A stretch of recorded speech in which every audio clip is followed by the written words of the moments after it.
So hello, everybody. Good to see you.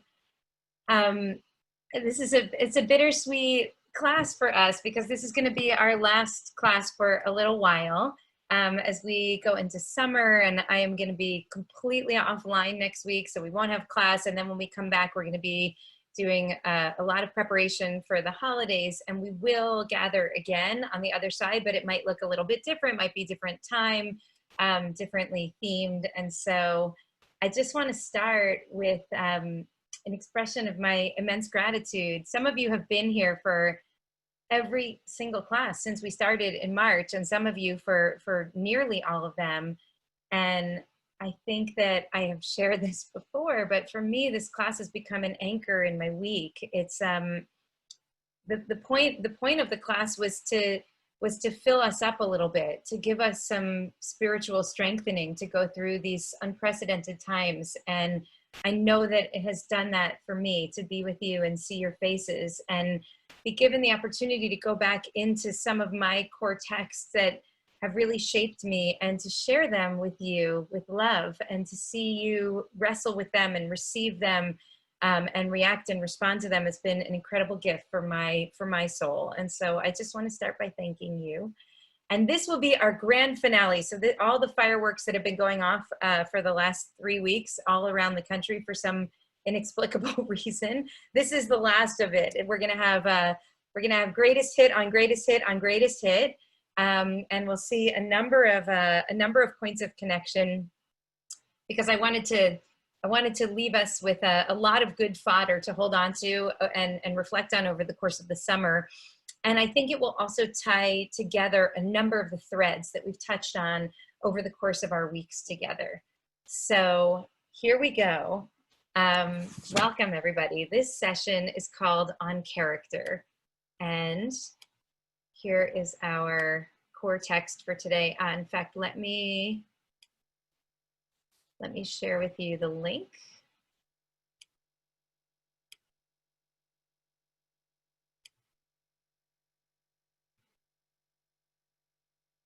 Okay, everyone in the meeting, here we go. So you can pull it up yourself and learn at your own pace if you like.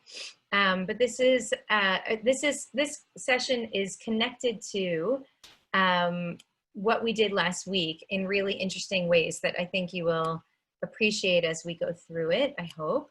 And so I'll start to take us through with the following text that comes from Masechet Eruvin 65b. This is Tractate Eruvin, and it is a very concise, almost terse statement that's made by Rabbi Eli, and it is in form of a blessing, which I once, years ago, offered to Rabbi Barbara Zaki when she was honored by JQ International.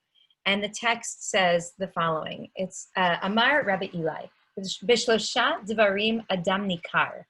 Rabbi Eli says, a person is known by 3 things: V'koso, v'kiso, v'chaso. A person is known by 3 things: by his cup, by his pocket, and by his anger. Now, I did not know how to translate this in a way that wouldn't be gendered, so forgive me. And I realized I could have gone to the plural, by their cup, by their pocket, and by their anger. But I also wanted to make sure that you see in this that there's a singularity, that it's actually talking about the individual person's experience. And so I left it as it's originally translated, even though I'm noting the flaws in that. And then he closes by saying, and some say that a person is also known, v'imrele af b'schako, that a person is also known by his laughter, or by their laughter. So in 3 matters, a person is known: by his cup, by his pocket, and by his anger. I'm gonna stop the share there. If you want, you can jot down those 3 things: cup, pocket, and anger.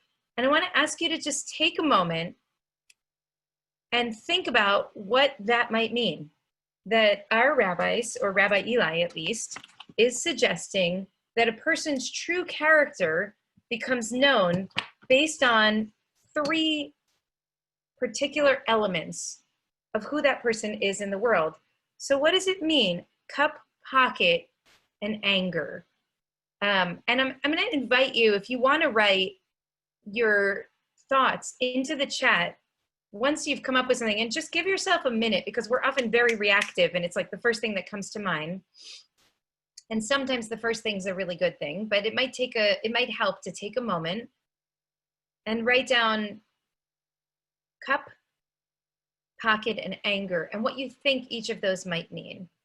Okay, so I'm starting to see some things in the chat. First, thanks to Melissa, which I always second. So, okay, so Susan writes, alcohol by his cup. So how does the person hold his liquor? Did anyone else have that thought? By the way, you can just wave or nod. Yeah, how do you hold your liquor? Who are you when you're drunk? And there is some sense that like the truth of a person is revealed when you give them a couple shots of tequila, or in my case, a half a beer, and then you find out who they really are. So who are they when they are uninhibited, as Jackie Kodesh writes? When they have no inhibitions, their guard is let down, when their childlike self is revealed, then how do they really feel? Okay, so are you a happy drunk? Richie Rothenberg writes, are you a happy drunk? So a number of you are connecting it to drinking. The second one is in his pocket, which Beth Rabin suggests might be about how generous you are. Oh, someone else writes how you hold things. Okay. And then, so Beth is the only one I think who has one for the second one, which is in your pocket, which is something to do with generosity. And then the third, Susan writes about anger. How do you manage your anger? Are you violent, or do you learn how to talk it out? We all get angry, but how do we hold anger? That's a really important determinant of one's character. Okay, and actually Jackie writes also that the pocket might be related to business. How do you engage in business? And we talked last week about nasata v'natata be'emunah, that the rabbis elsewhere, that Rava writes that the way that we gauge, that we judge a person is if they're honest or faithful in business. Is that what could be meant here? What did you ingest? How do you eat and share food with others? How do you treat yourselves, says Wendy Becker. Are you a miser or a spendthrift, says Richie. Okay, these are great. These are great questions, great interpretations, and we're gonna come back to a number of these in the few minutes ahead for us. Let's take a look at what Rashi says these three things mean. I'm gonna bracket the laughter for now. Okay, so here's Rashi on Eruvin. This is his interpretation of what these three things said, and we can see now who read ahead. Now, I'm sure that many of you intuited the same thing that Rashi did. So Rashi says, because so in his cup, that his spirit is settled when he's been drinking. That even when he's intoxicated, and his true spirit can come out. And we know that many people come out with rage, or with anger, or with their biases when they're drunk. But even in those moments when in some ways the alcohol does the work of peeling away the protective layers so that you can see a person in their full form, even then they're settled down, and that reflects something about the person. B'kiso. So Rashi says it means kishenoseh v'noten im bnei adam im be'emunah hu oseh. So Rashi actually refers, or I think is making an allusion to the Gemara that we learned last week. In his pocket, did you engage in business with others faithfully? And we talked about the really interesting phrasing about that word, nasata v'natata be'emunah, meaning did you have integrity at work, in business, in the give and take of life? Did you engage with business? Now, what does that have to do with the pocket? Because we pull the wallet out of our pocket when we're going to purchase something. And so are you gonna engage fairly when you're buying and when you're selling? That seems plausible. Okay, and Picasso, he says in his anger that you not be too strident. She'eno kafdan yoter midai. that you should not be too strident, that anger is a reflection of your in some ways you're out of control when you're full of rage, and you shouldn't be too strict and too strident so that you're defined by anger. So Rashi says that in a way, the three things that help a person become nikar, known in the world, is how they hold their booze, how they act in business, and if they rage or don't rage, if they're able to stay calm when things get heated, or if they live in the world from a place of anger. And I think all of these are plausible interpretations, but I, again, like with last week's rendering of the questions that Rava claims that we will be asked on the Judgment Day, I believe that the rabbis were bigger thinkers than this. And Rashi is going very literal, right? His cup means how does he hold his drink? His pocket means what does he do with the money that sits in the wallet that goes in his pocket? His anger, can he control it? So I want to invite us for our 45 minutes that we have remaining together today, 46. I'll take every last minute of it with you, to think more expansively about what each of these three categories might hold. Some of you started to already in what you wrote in the chat, and I hope that you're continuing to write as you have ideas. And remember, we not only are we recording these sessions, but we're also we also record, we keep the chats, and so feel free to write, because I want to see every last idea that you're all holding. Sometimes we can't do it during the course of the class. But let's think our most expansive, most imaginative versions of what each of these three things could mean. So now let's brainstorm for a minute. Now, we know that Rashi points us to the drinking, and some of you noted that. Thinking in the most expansive way, what could the cup mean? A person is known in the world by his cup. So what does it mean? And you can write it or you can raise your hand. I want to actually hear. Think about I believe that if nothing else, the era that we are living in right now, with the compounding crises that we've been talking about week after week, the crisis of democracy, the crisis of environmental devastation, the crisis of pandemic, and the crisis of racial injustice, if nothing else, this moment is calling us into our most imaginative selves. Because the frameworks that we've been holding to think about and process and understand our lives and the world before have failed us. They have been too limited and too constricting. So now we are stretching open those boundaries. Some people want to smash down the walls. Some people want to stretch out the walls. Either way, this is a moment of expansion, a moment of expansive possibility. What's our most expansive understanding of what the cup might mean? I see Yonatan and Wendy. Yonatan. Oh, go ahead. So if we're gonna go, try to imagine very expansively, a cup is a container that shapes you, right? If you're a liquid, you'll take the shape of the container that you're in. So it restricts you and it defines you. Okay, so what does that mean about your character? What is that? What do you think that that Rabbi Eli would then be suggesting? That a person's environment shapes them, and that they become defined by the way in which they allow themselves to be shaped.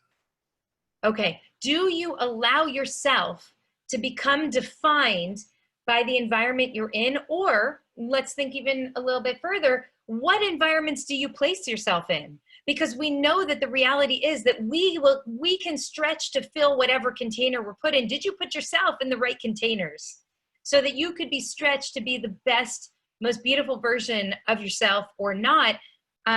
This is, it just reminds me, I think I may have shared this with you once, but something that Rabbi Artson said about Ikar, someone asked him, what is it about Ikar? What's the secret sauce? And Rabbi Artson said, Ikar is good people living into their best selves, right?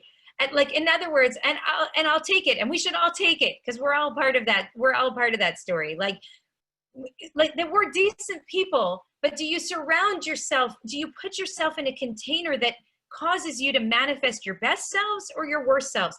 Does your marriage invite you to manifest your best self or your worst self? Does your work life invite you to manifest your best or your worst? So thank you, Yonatan, for bringing that. I love that interpretation. I'm going to add, Wendy, I'll come to you in a minute. I just saw Adam's pop up, Adam Miller, which says, Adam said, do you live half empty or half full?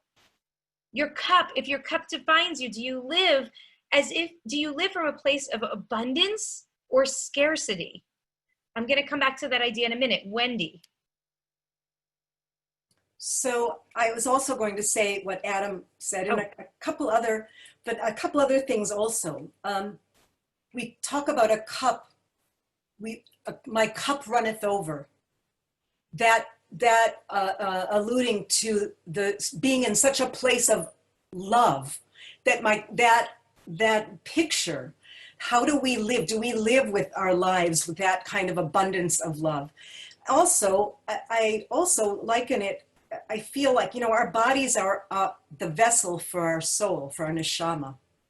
And here is the cup, which is a vessel also. How do we fill our vessel, us, as we are cups? That's really beautiful. Thank you, Wendy. Okay, you will maybe not be surprised, but I'm going to take us to a pasuk that leads us exactly where Wendy and Adam just led us. So this line may sound familiar to you. Ta'aroch lefanai shulchan neged sorarai dishanta v'shemen roshi kosi rivaya. I could sing it for you also, but I think you've seen enough of my song and dance for the week already as of Sunday night. So I hope that these words sound familiar to some of you. Ta'aroch lefanai shulchan neged sararai dishanta v'shemen roshi kosi rivaya. From Psalm 23. You spread a table for me in full view of my enemies. You anoint my head with oil. Kosi rivaya. My cup overflows. Rashi's read of our text today is a very literal read. How do you hold your liquor? I want to push us toward thinking along the lines of what Wendy and Adam are thinking. Does your cup overflow? Do you live as though you are full of blessings, regardless of how big your home is?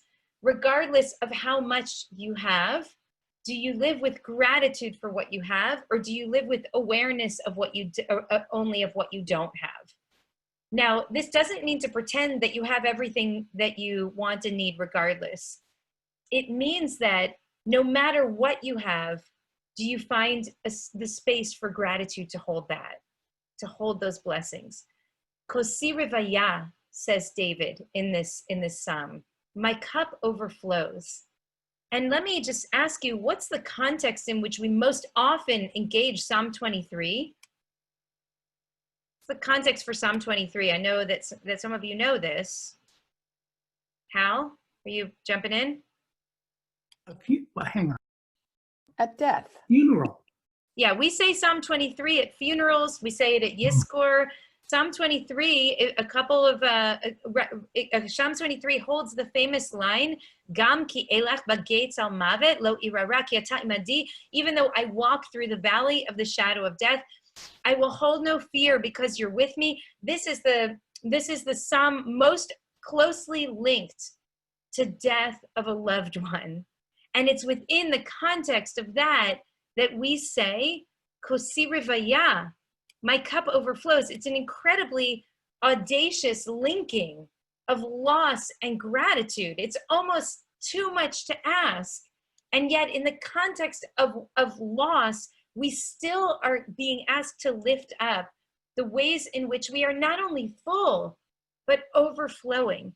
And I want to invite you to just think for a moment about that incredible line that we say in the Shabbos morning davening in Nishmat when we say, Ilu finu maleh shira kayam, even if our mouths were as full of praise as all of the seas, as all of the seas are full of water, it still wouldn't be enough, meaning that in some way the spiritual objective of our sacred tradition is pushing us to attain is overwhelming gratitude. Not just, I'm grateful for this blessing, but look at what's missing.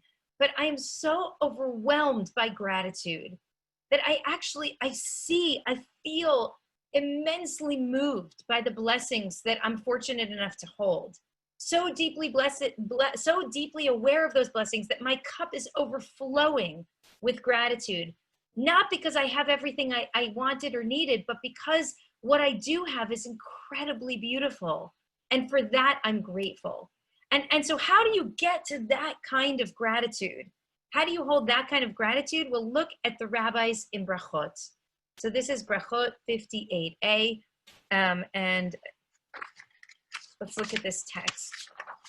This was one of my my most favorite things. I actually spoke about this Gemara in my senior sermon, which is the big sermon that rabbinical students give on their in their last year of rabbinical school, to share what they believe might be the essence of their rabbinate. And this is what I chose, and it still touches me so deeply. So the rabbis say, one who sees multitudes of Israel recites Baruch Chacham Harazim.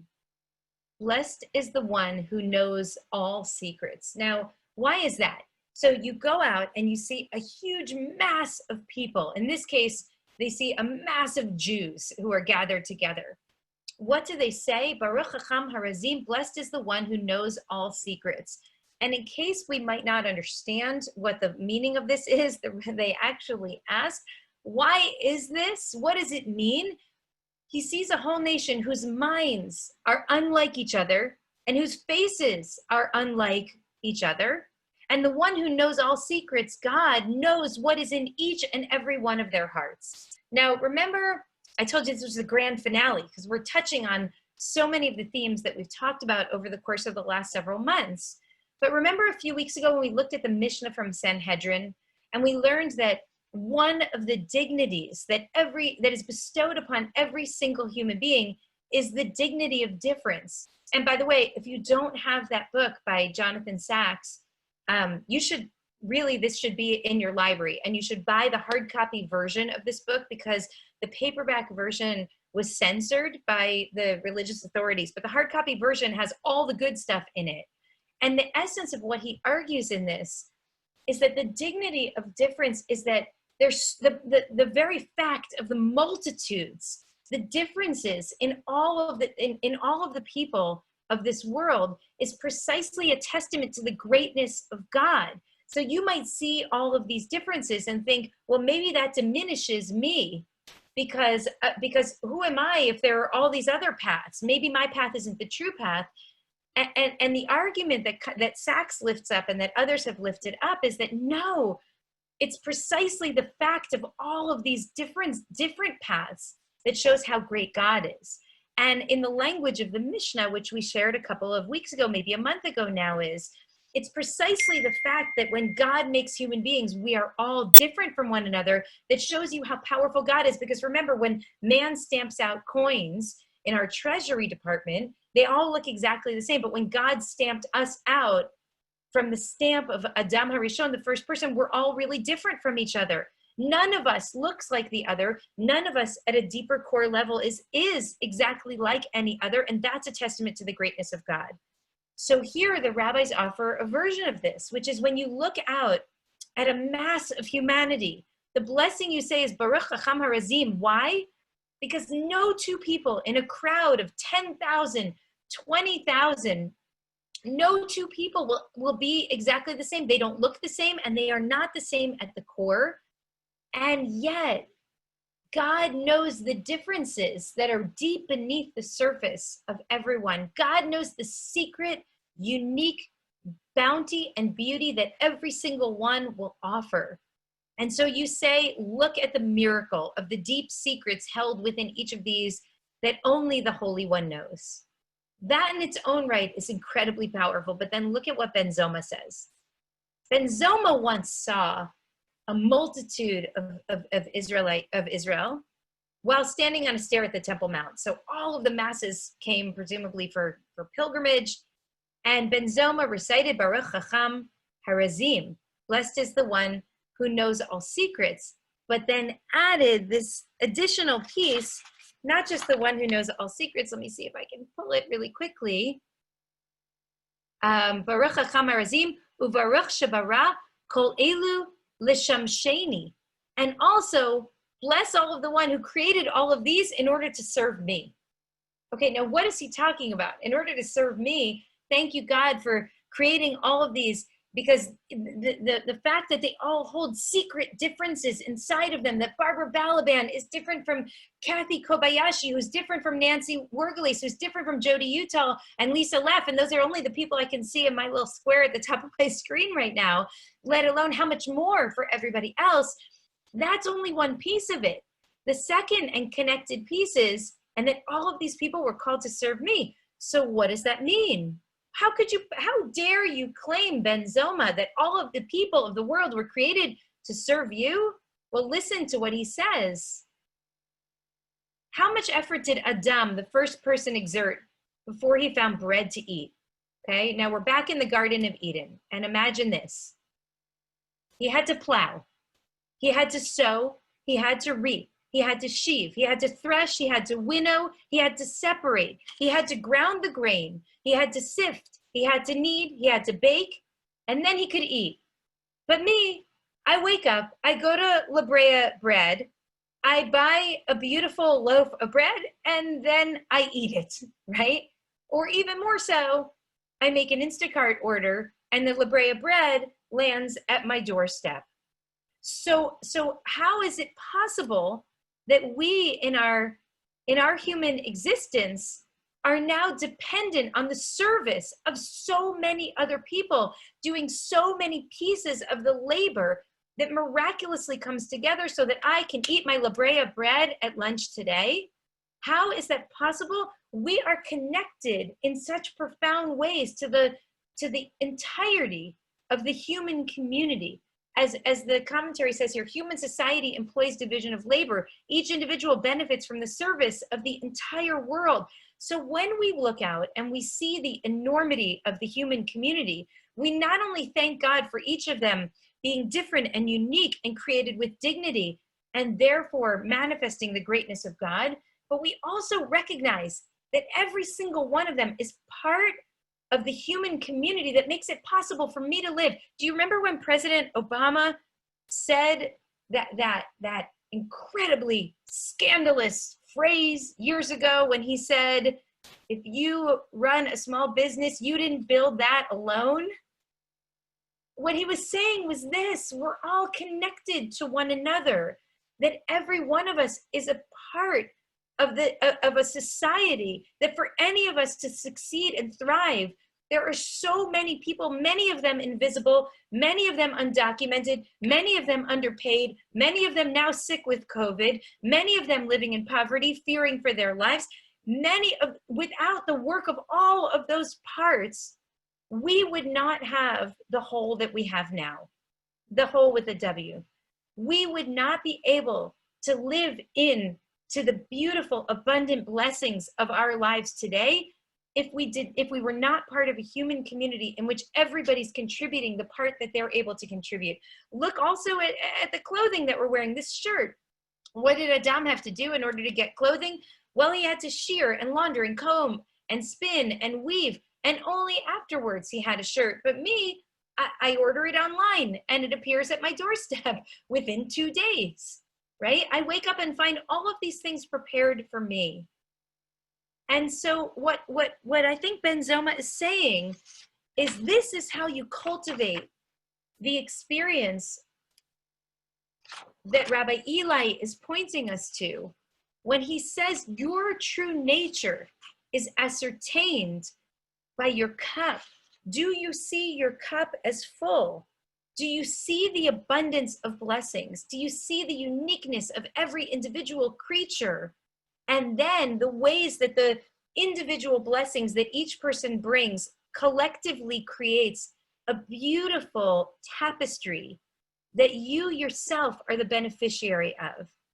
Even when you're most aware of what you've lost, even in the moment of greatest grief, do you see yourself as bound up in the bond of life? Because nothing that we have could we have were it not for the incredible blessings and contributions of so many other people. Do you see yourself as part of a thriving, abundant human community? Are you able to live from a place of gratitude?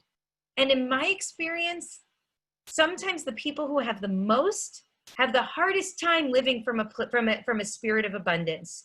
Sometimes I see the spirit of abundance most in the people who actually have the least. And I say this not to be patronizing and not to try to create some kind of false dichotomy. But I remember when David and I traveled with AJWS many years ago to the Mosquito Coast in Honduras, and it was the poorest community in the poorest country in the world. And we stayed there overnight, and we lived with the people who were suffering not only from poverty, but also from racism, as so many also often suffer from the confluence of cruelties. And I witnessed among their children a kind of fullness of heart that I rarely saw among the children that I was serving as a rabbi in New York City. People who had abundant wealth and were always talking about what they wanted and what they yearned for and what they longed for and not what they had. And the children in this town in the Mosquito Coast, they laughed and they had joy and they had love. And maybe it's because in some ways they didn't even know what they were missing because they didn't have access to the internet, right? But it seemed to me that with all that they were suffering, there was a kind of fullness of heart that I envied. And again, I don't want to paint some patronizing picture of like, look at the happy poor. I do believe that there's something for us to learn. We who have so much, but who live so often from a place of scarcity. Maybe Rabbi Eli is saying, you are known by your cup. Do you walk around like a person whose cup is truly overflowing? Or do you walk around like a person whose woe is me? You won't believe what happened to me this time again. This is again, I have the worst fortune. So that is a big, broad, imaginative rendering of what it might mean when we say a person is known by her cup. And if we want to cultivate a character that's truly defined by abundance, then Ben Zoma gives us the secret to how to do it. Number one, to look out at the masses of people and see beauty, to see abundance of blessings in every group of people. And by the way, I do this at every protest. I do this at every Shabbos gathering. I say to myself, Baruch Chacham Harazim. I offer this prayer, Baruch Chacham Harazim. Wow, it's incredible, this abundance of beauty that you have placed into the world. And then to recognize that were it not for the individual gifts that each of these individual people put into the world, I wouldn't have what I have in the world. And that fills my cup and then overflows my cup. And instead of it leaving me feeling superior, because as Ben Zoma says in language that might make us uncomfortable, thank you, God, for making all these creatures to serve me. It doesn't make me king over these creatures. It leaves me with profound humility that I am part of a network of humanity that is collectively holding together the bounty of our society. So Baruch Chacham Harazim, thank you, God, for creating this mysterious way in which we all serve one another in the way that we contribute in our world. Okay, so now the second one. So what's the most imaginative rendering of in his pocket? Again, the pshat here is the version that Rashi brought, I think. Nasata v'natata be'emunah. Did you engage in business faithfully, honestly, truthfully? What's now the broadest 2020, most imaginative version of what it might mean, your pocket? I believe that Beth hinted at this or led us to this earlier in the comment that you wrote in the chat. I don't know if there are others here as well. I'm going to go with what Beth brought. Oh, Wendy Becker. Wendy, is your hand still, is this from before or is this a new hand raise? No, okay. Okay, I'm going to go with Wendy because, I'm sorry, with Beth, because what Beth said earlier, I think it was you, Beth, right? Beth said earlier that maybe when it's talking about the pocket, it's not how do we engage in business, or maybe let's say not only how we engage in business, because we know that that matters, but it's also about how generous we are. So then what's the connection to your pocket? You know what? I cited Adam Miller before, and I don't know if you're still here, Adam. Yeah, you are. I'm going to quote Adam again because I'm assuming it's okay if I share this, Adam, but Adam and I once were having this really interesting conversation with a person who had made a lot of money and was contemplating how engaged in philanthropy should I be, right? And was talking about the desire to invest a lot of the money that was made into new businesses so that more money could be made. And Adam said, you know what? That's why in your pants you have two pockets, not one. Because one of your pockets is your investment and reinvestment pocket, and one of your pockets is your tzedakah pocket. And there's no reason why you shouldn't be doing both, because your genes were not sewn together to only give you one pocket. That in fact you can and you should steward the money that you have made in order to hopefully make more money. But don't forget that it's ultimately so that you can do more in the world. And don't wait until you become old and you retire to then become a philanthropist. Become a philanthropist now. Use the funds that you've been blessed to bring in to also push goodness out into the world now. And those two things should be working in sync with one another, so that you're engaging in the ultimate task of making the world a better place, even while you're engaging in the work of making more business, making more money, so that you can engage more effectively in making the world a better place. Adam, is that a fair representation of what you said? I think you said it both more elegantly and more in a more pithy way when you actually said it. And I think you're right. So to Beth's point about what koso could mean, your pocket, let me take us to the second set of texts in that spirit. Okay, so here we go. This is from Sha'arei Tshuva about generosity, and there's so many beautiful, brilliant texts about generosity.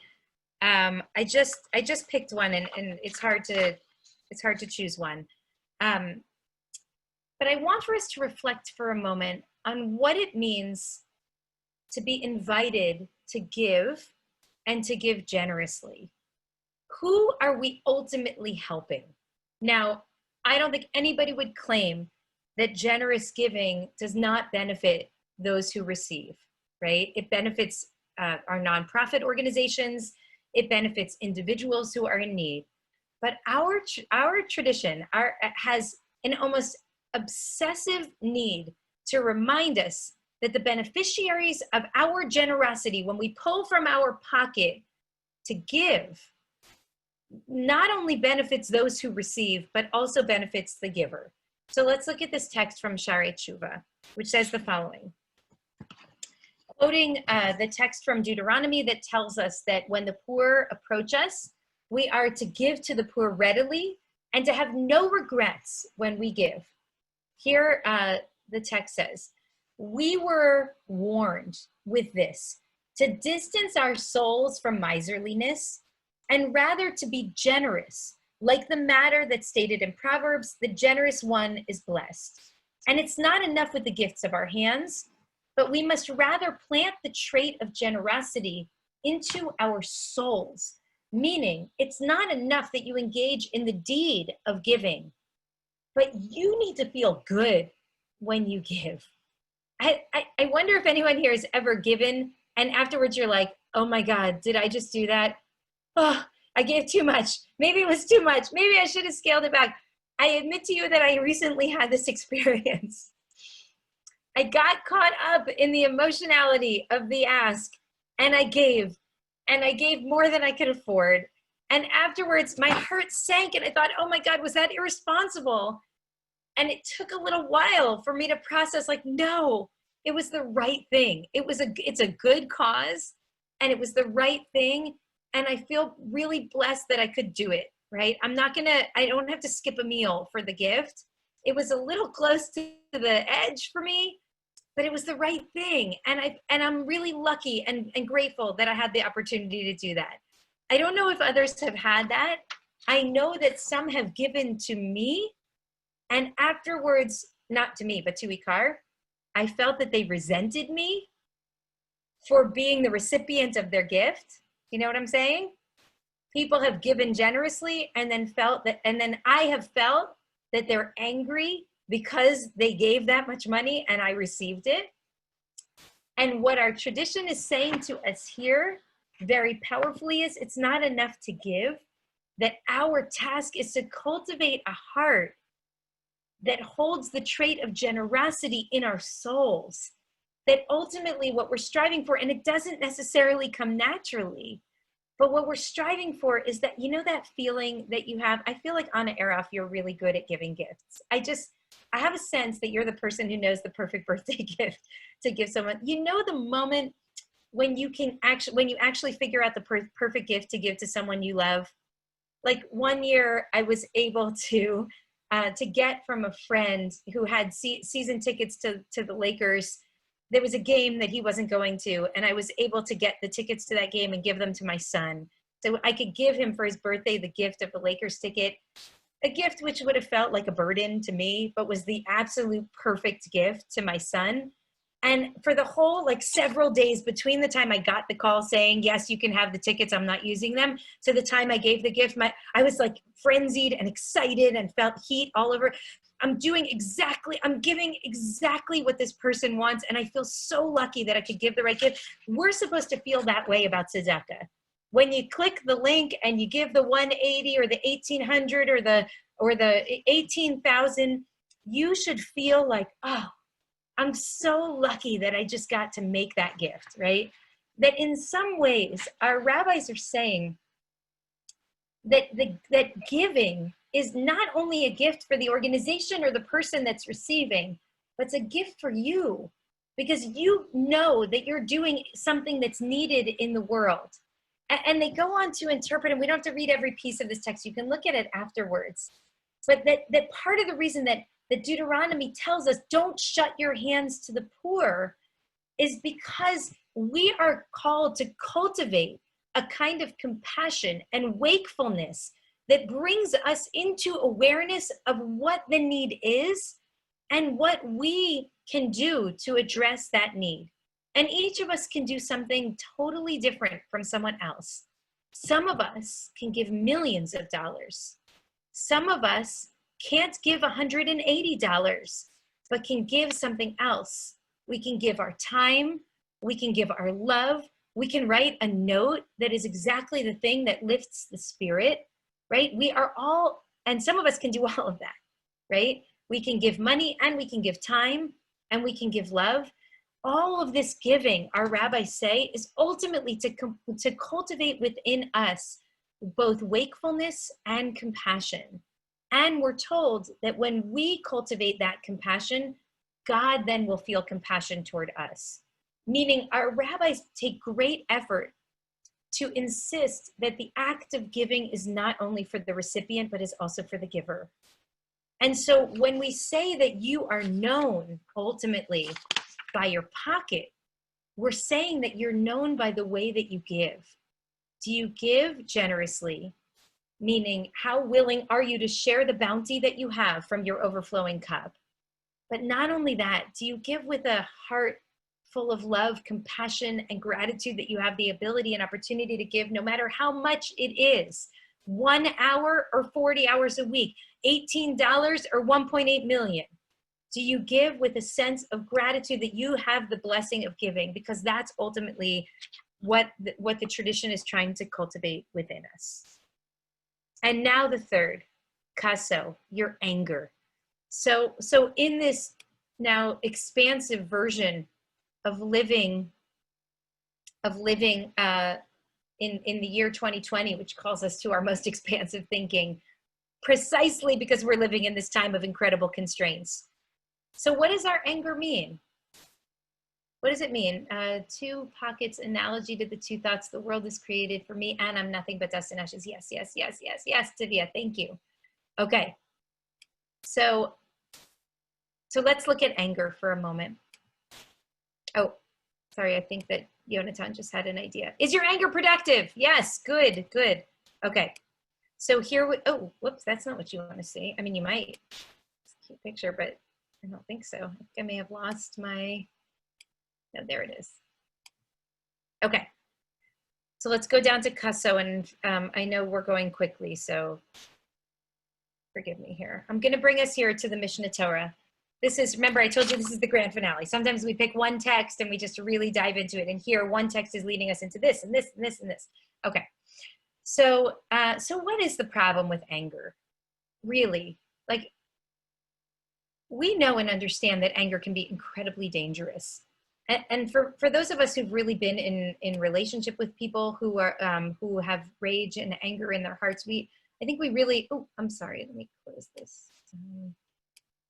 I think we know the danger of anger. Rambam says that anger is so dangerous that it is one of those tendencies or character traits that we have to actively work to distance ourselves from. He has this idea called the middle way. And so what do you do when you have anger, which can be an extreme emotion? So what do? You have to go to the exact opposite end of the emotional spectrum, and you have to live into it.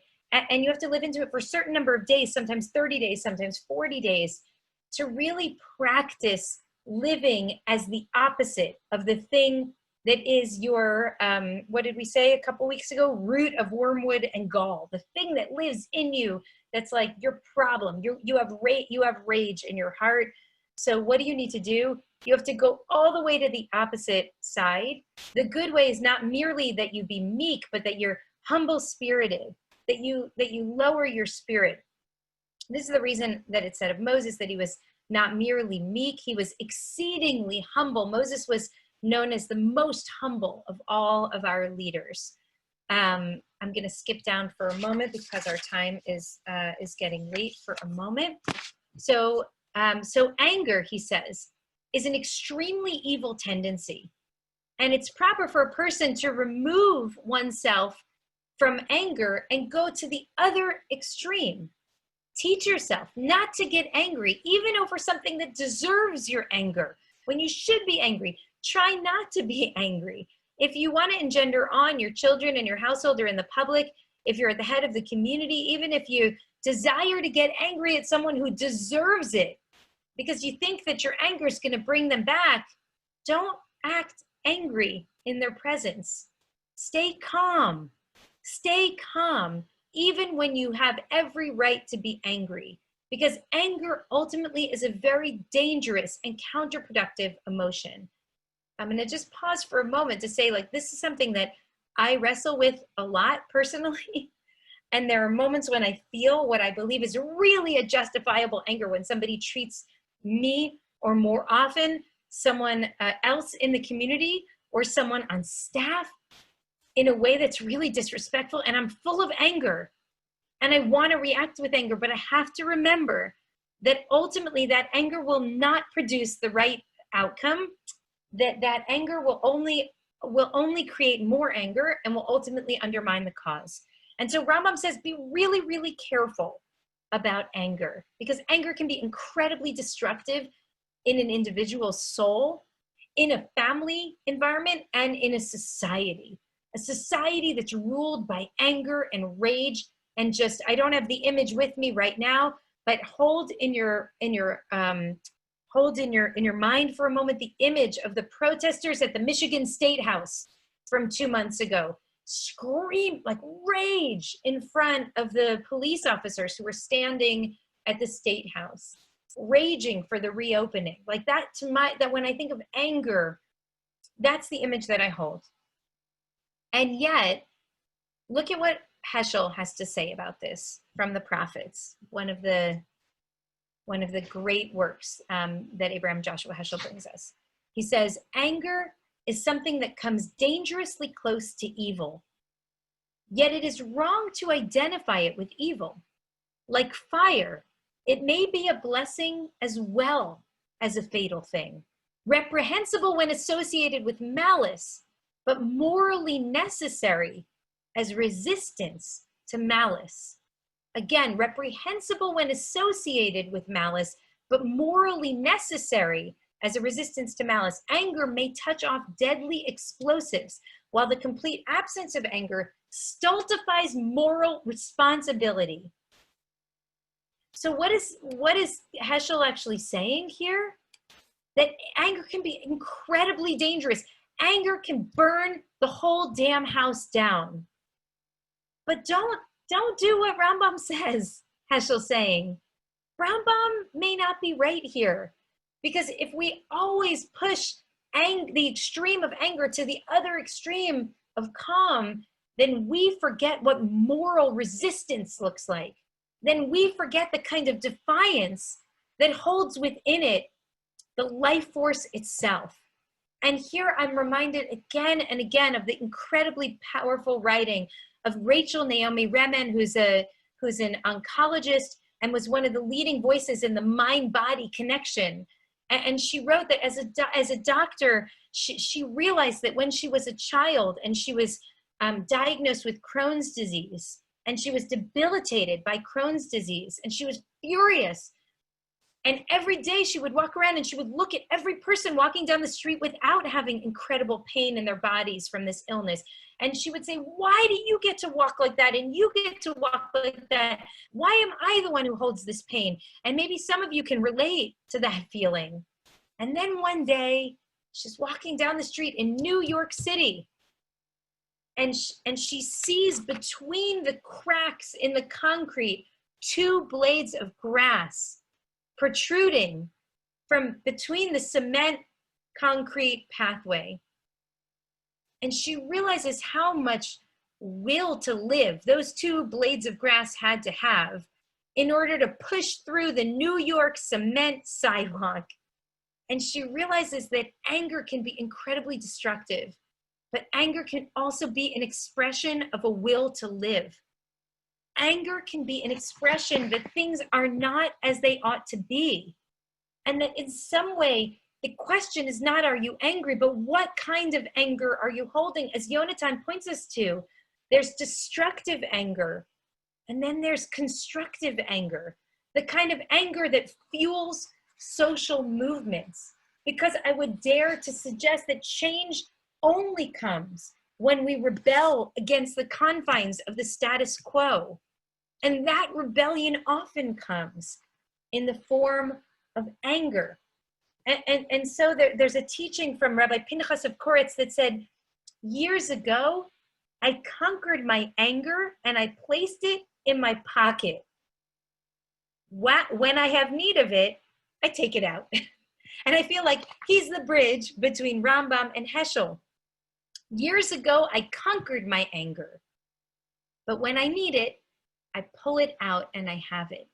And I think what he's saying is we need a kind of sacred outrage.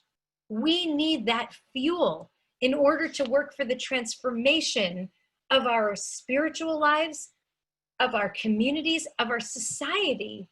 That if you're not angry, if you're not full of rage about what has been done and what has not been done over the course of the last 40 years to lead us into environmental catastrophe, if you're not outraged by that, then you are not awake. And if you don't look back at the last 4 months and recognize how utterly disgraceful it is that we could have addressed this pandemic at the outset by giving every single person in this country a mask. We have more than 300 million guns in this country on the streets. We could have easily made more than 300 million masks. We could have masked every single person in America, and we would have cut down the spread of this pandemic from the outset. If we hadn't turned the pandemic into a culture war, if we had not defied science, what could we have done? if you're not outraged by the fact that yesterday Fauci said that we are now confronting the probability that 100,000 new cases in this country will appear every single day, if you're not outraged by that, then you're not awake. So Rambam's not entirely right. Our job is not just to quiet our outrage, but to learn how to conquer our anger so that we can put it in our pocket and pull it out when we need it. And now, folks, we need it. And let that rage be not the rage of destruction, but the rage of creation, the rage of building something new, something beautiful. What Angel Kyoto Williams talks about is the new America. To build the new America, you're going to need that sacred outrage. That doesn't come from nowhere. That comes from our anger because so much has been broken. So how do we build something anew? So now if you contemplate what Rabbi Eli said, what he suggests is a person ultimately is known by three things. A person's known by her cup, by her pocket, and by her anger. Do you live as though your cup overflows? Do you live despite everything that has been taken from us, despite all that you yearn for, despite all that you don't yet have, despite all that you've lost? Do you live within a sense of incredible gratitude for the blessings that every single one of us has? Number two, do you live with a generosity that not only makes you write the check, but lets you feel good in your soul and your spirit because you have been lifted up to live with mercy and compassion and love that pushes you toward greater generosity of spirit? And number three, do you hold anger? Do you hold the kind of anger not that destroys, but that builds? Do you allow yourself the space to feel and to experience the kind of righteous anger that sits at the heart of social revolutions? Because we need a social revolution. And if everybody among us is calmed by the opiate of the masses, right? If religion is supposed to calm us and quiet us, as Marx suggested, then none of us will ever revolt against the systems of injustice that made it so that COVID attacked the Black community more than the non-Black community, that made it so that that knee rested on George Floyd's neck for 2 minutes and 53 seconds after he stopped moving. If religion is the balm of the spirit, if Netflix is the balm of the spirit, if we have all of these drugs and opioids that are supposed to quiet the spirit, then we will never build a better society and a better reality. But religion actually, this is what Marx got wrong, is supposed to teach us how to hold righteous anger, not to quiet the spirit, but to excite the spirit so that we can fight and work together toward a different kind of reality. So a person is known by how she holds her anger. Do you live from a place of destructive anger, or do you live from a place of righteous anger in which you're able to take to the street to demand a different kind of reality for yourselves and for others so that we all might build something creative together? And finally, because he has this very interesting last line that's tagged to the end of this beautiful treatise on a life of meaning, he says, a person also reveals her real nature in her laughter. And I just want to close us out, and this feels like the right way to close this series. And forgive me, because I know it's we're gonna take we're gonna go another 8 minutes here, because I also want to hear your final thoughts as well. So I'm sharing with you the screen one more time. What does that mean? A person's known by her laughter. So here's a text that we will learn in full when this series restarts at some point in the fall or late summer. The Gemara tells another story. This is from Ta'anit, about the righteousness of common people. So Rabbi Baroka Choza'a was often found in the market of Bei Lafet, and Elijah the prophet would come and talk to this Rabbi Baroka. And Elijah the prophet would say to him, they would come and they would schmooze together. And so Rabbi Baroka said to Elijah, of all the people who come here to this market, is there anyone in the market that's worthy of Olam Haba, that's worthy of the world to come? And Elijah said no. But then in the meantime, two brothers came into the marketplace, and Elijah says to Rabbi Baruch, wait a minute, look, these two people, they have a share in the world to come. So Rabbi Baruch runs over to them and like says to them, so what do you do? Who are you? What's so great about you that you deserve a place in the world to come? And they said, well, we're comedians. We're comedians. We cheer up people who are hurting inside. And also when we see people who have been fighting with each other, we work really hard to make peace between them. We help them laugh. We help them laugh. And for that, Elijah says they have they have earned their place in the world to come, because God, this is really serious work. The work of cultivating a spirit of gratitude, the work of generosity, of giving and giving with love and with a sense that I am blessed to be able to. And the work of righteous anger and indignation. And if you can't also laugh, you will be crushed. Your spirit will not survive.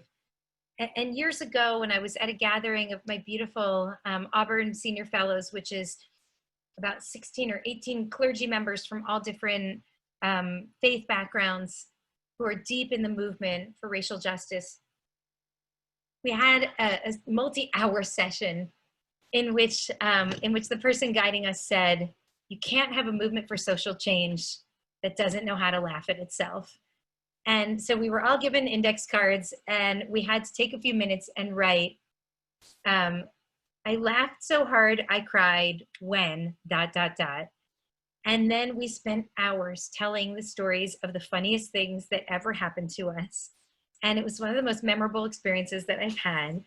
And I think it's one of the reasons that I hold such immense gratitude for Sunday evenings gathering, which I hope many of you were with us for, but our game night, our comedy game night with Seth Rogen and Mayim Bialik this past week and Matt Price, because I needed to laugh, just sit and laugh for an hour and a half, because that's also part of what makes life beautiful.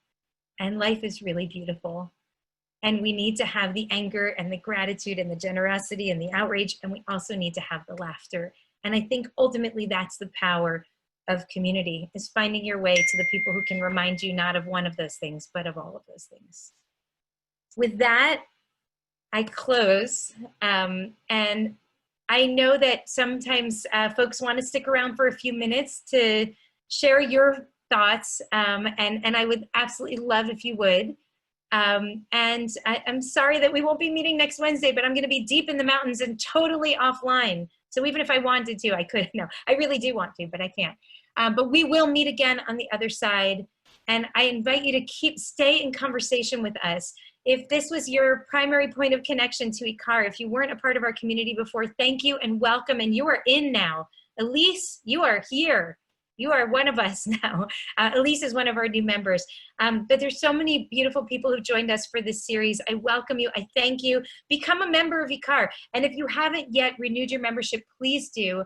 I thank all of you who've generously contributed, Rabbi Zaki to sponsor the entire series, and many of you who sponsored individual series.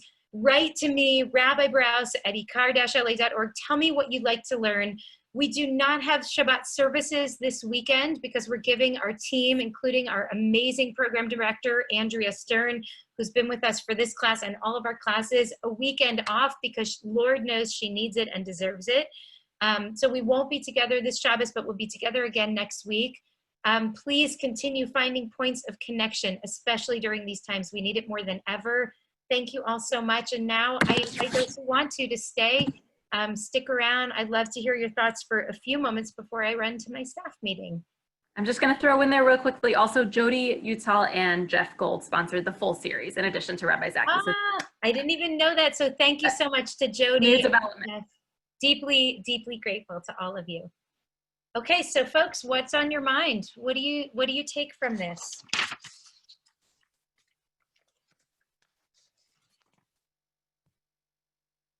Thoughts, comments, questions? I'm going to throw it to Via. I see her raising her hand. Oh, in Shia? I don't see your face, but I see your note. In Shia, are you able to unmute? Okay, there you go. Oh, in Shia. Okay, hello. This was a really amazing class, and I really like the idea of not, when we feel anger, not trying to force ourselves to go to the other side. I like being able to concentrate that anger into something productive and into something that builds instead of something that destroys. I really, yeah. Great, great. Thank you, Inshia. And Inshia is also a new member to ICAR, and we're so happy that you've been with us so much during this quarantine period and before, and we just thrilled that you're in the community. Okay, next, I see that Sevilla has a comment, and then RBZ. So this was actually a question, and this is sort of the Hebrew nerd in me, but can you talk for a second about the relevance of the similarity of the words kiso, kaso, and koso? Yeah, it's a play on words. I mean, the rabbis are having fun with us. I think that they're saying that there's, first of all, one of the principles of interpretation is that there's meaning in everything, that you can derive meaning even from the crowns that are written atop each letter in the Torah. There must be some reason that each of these words, that each of the words even sound similar, and they use both the chaf and the samech, and so there must be a connection. And they're playing with us. It's like the way that Bishop Barber says, you can take down the statues, but it means nothing till you change the statutes. I think that they're doing the Bishop Barber with us. The play on words, which helps us remember kiso, kaso, koso. Koso, kiso, kaso. You'll remember it forever now, right? Because those three things sound the same. So they're like, it's really, I think it's nothing more than a fun play on words. Rabbi Zaki, and then Paul Verger. I just have to say the laughter has just taken over. Besides Sunday, that photo that I shared with you that your mom found as my image on my Facebook post is this wild bird with hair all over the place. And I can't stop laughing looking at that photo. It's so great. I just keep chuckling. And I don't know where it's coming from, but it's the funniest thing I've ever seen. You know what? Your heart and your soul need that too. And I hope you all saw my TikTok video at the end of our session together on Sunday night. But the same thing for us. I mean, our family has just laughed so hard. And again, we're looking, I feel like we need this too. We also need this. Yeah. I'm not here to promote my TikTok. I'm just telling you. But it was good. My kids did some fine work, and you might want to see it. Levi edited the whole thing, and he's got some talent. Okay, Paul Verger, hello. Yeah, but okay, I'm unmuted. I agree about the laughter. That is totally essential. But on the anger part, I think it's important that when we express anger, we do it in a way that's going to hopefully lead to some productive conclusion. Because I'm old enough to have seen a great many protest movements, and just expressing anger make you feel good at the moment, but is really not necessarily a useful thing. I agree with that. If you just make other people angry at you and then you escalate it, it can be emotionally stimulating, but it's not necessarily a good idea. I wonder if the success of I'm mad as hell and I'm not going to take it anymore in bringing about a social movement, right? Like not all expressions of anger, even righteous anger, will lead to social change. But I do believe that you need, that anger is a critical ingredient, because it reflects that the world as it is not the world as it should be. And if you don't hold that initial fundamental awareness, then there's no way that you're going to work for the kind of change that we actually need. Okay, did I say who is next? I don't remember. Hal and Kathy? It's me. I wanted to kind of get back to the my cup overflows. I was really taken with that whole discussion and the kind of, abundance and gratitude and this, overflowing and the dignity of each of us in this interconnection. But it really, I think, and this is kind of a question too, it really helped me with what comes right before it. You anoint my head with oil. I don't know, that's never done it for me, but somehow in this discussion, it sort of dawned on me, I guess, that, I mean, anointing is really, I think of it as like anointing King David, anointing is this very, very special kind of thing, but that this is kind of drawing us all into that in a sense, we're all anointed with oil. And, I have that kind of, and it just, the abundance of it all and the dignity of it all too, just really hit me. And I was wondering what is that kind of the the right path? Because like I say before, it just hadn't, it had sort of left me a little cold. So. Well, it's really interesting, Kathy. I mean, in a way, it's the radical democratization of sanctity and sacred relationship, because David was king. We don't have a king anymore. Now we are all, and our heads are all anointed with oil.